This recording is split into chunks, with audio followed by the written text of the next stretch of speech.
ఒక్కోసారి ఒంటరిగా కూర్చొని ఏడ్చిన గంటలు గంటలు ఏడ్చుకున్న రోజులు ఉన్నాయి, పరిస్థితి అర్థం కాక.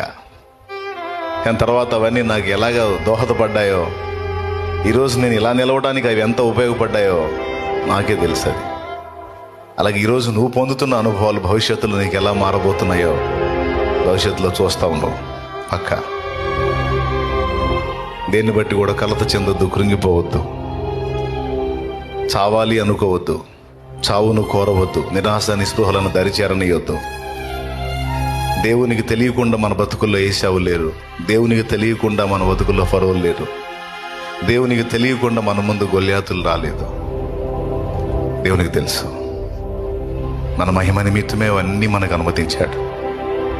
ఎంతమంది విశ్వసిస్తున్నారు?